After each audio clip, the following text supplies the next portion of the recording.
ए शहाबुद्दीन गौरी की फौज का आदमी सुन, अरे शहाबुद्दीन तो अपनी मर्जी से आया था और मुइनुद्दीन अपनी मर्जी से नहीं आया है।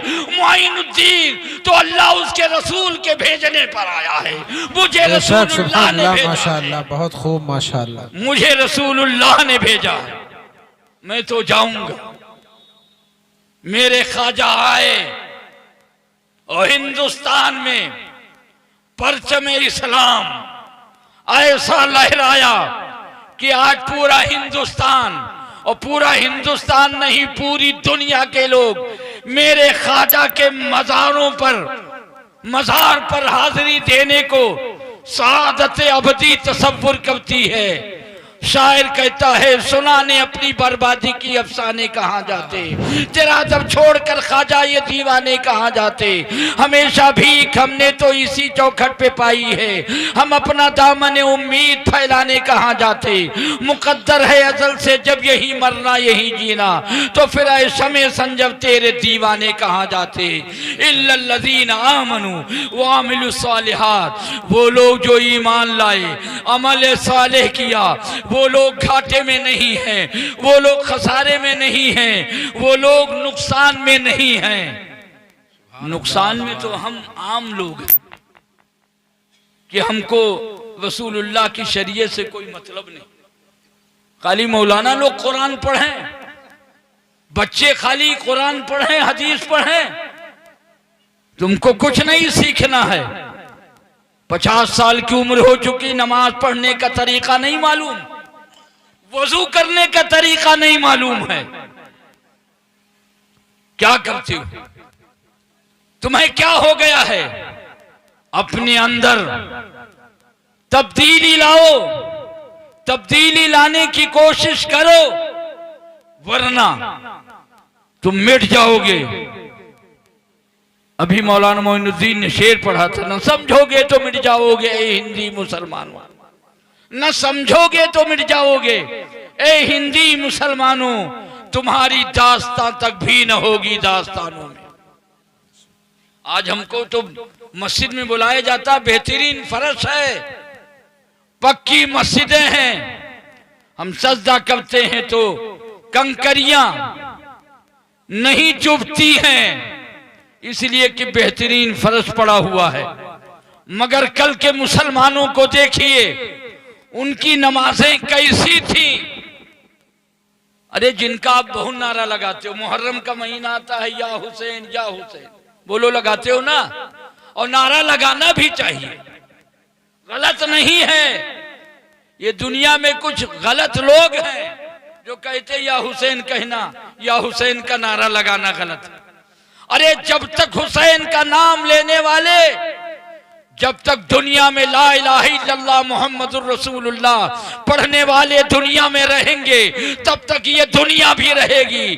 जब ला इलाहा इल्लल्लाह मुहम्मदुर रसूलुल्लाह के पढ़ने वाले दुनिया में ना रह जाएंगे, जब या हुसैन का नारा लगाने वाले दुनिया में नहीं रह जाएंगे, ना ये दुनिया रहेगी, ना दुनिया की रंगीनी रहेगी, ना रूस की रंगीनी रहेगी। कोई मुल्क आबाद दुनिया में नहीं रह जाएगा अगर इस्लाम का नाम लेने वाले दुनिया में नहीं रह गए। हज़रात, मगर आपका भी हाल अजब है, तकरीर सुनने आते हो और सुनते नहीं हो, खा के चले जाते। हज़रत मौलाना सैयद वक़ार अहमद साहब, ये तकरीर हम लोगों की सुनने नहीं आते, ये तकरीर खाने आते, और ये तकरीर सुनते भी हैं। हमने एक साहब से पूछा कि तकरीर सुनने आए हो? कहा हाँ। तो हमने कहा अच्छा, इसी वजह से दो कान, एक तरफ से सुनो, एक तरफ से निकालो। क्या तकरीर सुनते हो तुम लोग? तकरीर सुनते हो, कुछ अमल भी करते हो? कोई तब्दीली आपके अंदर आती है? आप यहाँ आए थे तो माँ कराह रही थी, सिसकियां ले रही थी, बाप रो रहा था, और यहाँ से जाने के बाद भी अगर बाप रोएगा, माँ कराहेगी, कराने पे मजबूर होगी, तो तकरीर सुनने का मकसद क्या हुआ? क्यों तकरीर सुनने के लिए आए हो? ये तो सब मौलाना गवाह हो जाएंगे कि हमने इनको दीन का रास्ता दिखाया था, दीन का रास्ता बताया था। मगर ये दीन के रास्ते पर चले नहीं, उस वक्त तुम्हारा हाल क्या हो।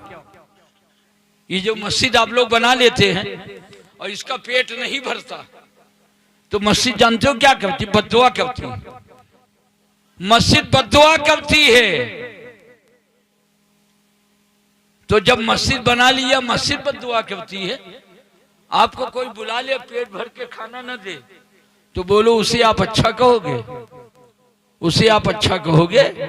उसकी तो मजम्मत करोगे। अरे लोगों, तकरीर सुनो तो अमल करने की कोशिश करो। क्या सहाबा की जिंदगी तुम्हें याद नहीं है?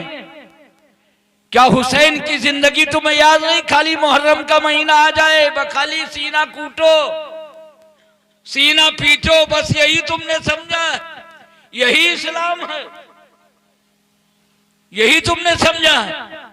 अरे वो वक्त याद करो जब हजरत इमाम हुसैन रजी अल्लाह ताला अन्हु करबला की उस नवी रात में जब चांद रोता हुआ रुखसत हो रहा था, जहां औलादे रसूल को रोशनी करने के लिए तेल भी मैसर नहीं था, ऐसे आलम में करबला के मैदान में मेरे हुसैन परवरदिगार आलम की बारगाह में अर्ज कर रहे थे, ए अल्लाह अहकमुल हाकिमीन, तूने हजरत खलील की कुर्बानी पहाड़ की चोटी पर कबूल फरमाई थी। हजरत यूसुफ का नाला कैद खाने में सुना था। हजरत याकूब की इल्तिजा जंगलों बियाबान में सुनी थी। ए परवरदिगार आलम, आज करबला के रेतीले मैदान में अपने पैगंबर के नवासे की सुन ले। ए अल्लाह, मैं जान रहा हूँ इस सरजमीन पर अब्बास का बाजू कलम कर लिया जाएगा। ए अल्लाह, मैं जान रहा हूँ अली अकबर की जवानी पे घोड़े दौड़ेंगे। ए अल्लाह, मैं जान रहा हूँ अली असगर का बचपना मेरी गोद में दम तोड़ेगा। ए अल्लाह, मैं जान रहा हूँ कासिम के बागपन पे घोड़े दौड़ा दिए जाएंगे। ए अल्लाह, मुझे सब्र और शुक्र करने की तौफीक मरहमत फरमा। एक आदमी आगे बढ़ा, कहा अली अकबर की जवानी बचा लो, कासिम का बागपन बचा लो, हजरत अब्बास का बाजू बचा लो, और मोहम्मद का बचपना बचा लो, हजरत कासिम का बागपन बचा लो। आने वाला आदमी कह रहा था, मेरे हुसैन कह रहे थे, मुझे अली अकबर की जवानी नहीं बचानी है, मुझे अली असगर का बागपन नहीं बचाना है, मुझे औन मोहम्मद का बचपना नहीं बचाना है, मुझे अब्बास का बाजू कटने से नहीं बचाना है, मुझे तो रसूलुल्लाह की शरीयत बचानी है, रसूलुल्लाह की शरीयत बचानी है। नारे रिसालत, करबला वालों का दामन, ख्वाजा का हिंदुस्तान, मसलके याला हजरत, जश्न दस्तार बंदी, उलमाए अहले सुन्नत, सुभान अल्लाह माशाअल्लाह। कौम मजहब से है मजहब जो नहीं तुम भी नहीं, कौम मजहब से है मजहब जो नहीं तुम भी नहीं, जज्बे बाहम जो नहीं महफिले अंजुम भी नहीं। ऐ लोगो, आज यहाँ से उठो तो तय करके जाओ कि हम ईमानदारी के साथ रहेंगे, मेड़ नहीं काटेंगे। कुछ लोग देहात में मेड़ कटवा है, कुछ मूड कटवा, हक है, बहुत हक बात। कुछ मेड़ काटते हैं, कुछ मूड काटते हैं। खुदा जाने तुम लोग क्या क्या करते हो। आपके गांव में शादियां होती हैं, बस आखिरी बात है, तकरीर तो असल होगी आले रसूल की, सुभान अल्लाह सुभान अल्लाह, तकरीर तो इनकी होगी। हजरत, शादी होती है आपके गांव में कि नहीं होती? ऐसे तो नहीं पैदा हो गए, शादी होती है ना। शादी होती है तो औरतें अपने घरों में, जिस घर में शादी होती है, हमने बहुत सारे इलाके में देखा है, पता नहीं चावल में हाथ भिगोती हैं कि चूना में हाथ भिगोती हैं, अपने दरवाजे पर हथेली का निशान बनाती हैं। अरे हमने कहा ये क्या चीज? कहा ये हथेली का निशान है। मैंने गांव में एक आदमी से पूछा ये क्या है? कहा इस घर में शादी है ताकि मालूम हो जाए इस घर में शादी है। हमने कहा इसलिए नहीं, सास ने इसलिए लगा दिया है हथेली का निशान कि बहू आए तो पहली निगाह मेरी हथेली पर पड़े वो अपनी हथेली को खूब मजबूत कर ले, ताकि जब भी जरूरत पड़े तो सास के चेहरे पे हथेलियों के निशान पड़ जाए, जैसे मकान पे निशान पड़ा। इनसे पूछो क्या लिखा है? क्या मकान के सामने जिस घर में शादी हो उसके सामने क्या हथेलियों का निशान? ये जो तुम काम करती हो, खुदा जाने कहां से तुमने, हमने तो बकाई साहब से सुना कि औरतों की एक लाल किताब होती है। हाँ, लाल किताब। अरे नात की किताब तो मिलेगी। ये देखिए नात पढ़ने वाले ये लोग नात पढ़ते हैं, नात की किताब तो मिल जाएगी, मगर औरतों के गाने की किताब नहीं मिलेगी। जो गाना मैंने उत्तर प्रदेश में सुना, मैं आंध्रा तो सालों कई साल 40 साल से जाता हूँ, वहां मुझे दरमियान में भी जाने का मौका होता है, शादियों में भी जाने का मौका मुझे मिलता है। मैं यहाँ कभी सुनता हूँ औरतों से सुनता हूँ गाने वगैरह, तो जो गाने सोने के थारा में जौना परोसे, हक है, बहुत हक बात। सोने की थाली देखा भी नहीं, अपने बाप के घर में भी नहीं देखा। हाँ, सोने की थाली अपने बाप के घर में भी नहीं देखा है, और जिस ससुराल में आई हो वहां भी तुमने नहीं देखा। ये सोने के थाली में जौना, हाँ जौना मजौना सब जानते हैं, मगर एक बात कहते हैं, ये सोने की थाली, ये क्या गाना? अरे औरतें मस्जिद की तरफ गाते हुए जाती हैं, अल्लाह ताला खोलो दरवाजा, खड़ी है बहुत देर से, ये मस्जिद में जा रही गुलगुला लेके, हाँ गुलगुला लेके मस्जिद में जा रही हैं। अगर पूरे गांव के लोगों का इंतकाल हो जाए, खुदा न करे ऐसा हो, और अजान देने की जरूरत हो, तो किसी औरत को मस्जिद में अजान देने की इजाजत नहीं होगी, ताकि कहीं दूसरे गांव के लोगों के कानों में कहीं अजान की आवाज न पड़ जाए। औरत की आवाज भी पर्दे में रहनी चाहिए।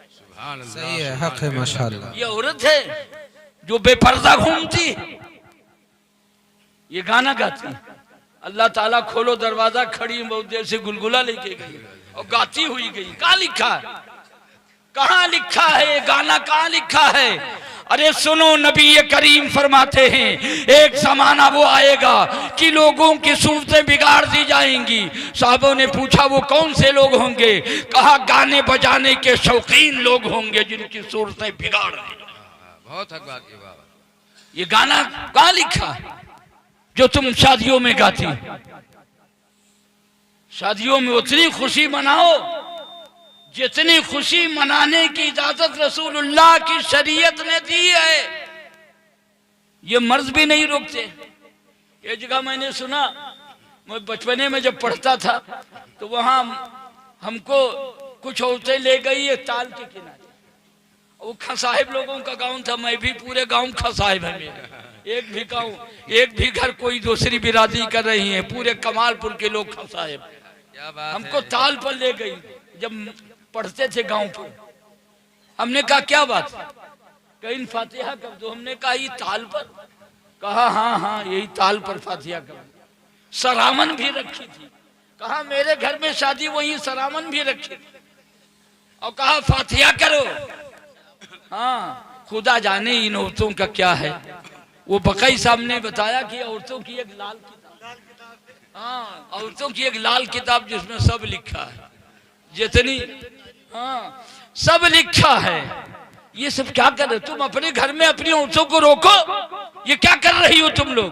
कहती ना पैदा बीबी का फातिहा करो, जो पैदा नहीं हुए उनका कहा फातिहा करो। हाँ ना पैदा बीबी। अरे आपके गांव से एक लड़का पढ़ के गया, बेहतरीन हाफिज शान मोहम्मद, वो आकर के हमसे कहने लगा कि उठ करके चला आया, एक किताब हाथ में लिए था, सैयदा बीबी की कहानी, और उसके बाद उठ के चला आया। हमने कहा क्या बात है, क्यों? आंख में आंसू। हमने कहा क्यों, क्या बात है? कहा वहाँ औरतें मजीद हैं, सब फूफू खाला नानी मामी सब वही हैं, और कहा था ना पैदा बीबी के फातिहा करना। अरे हमने कहा जो पैदा ही नहीं उसका क्या फातिहा करना? पैदा जो हुई है उनका तो फातिहा लोग करवाते नहीं।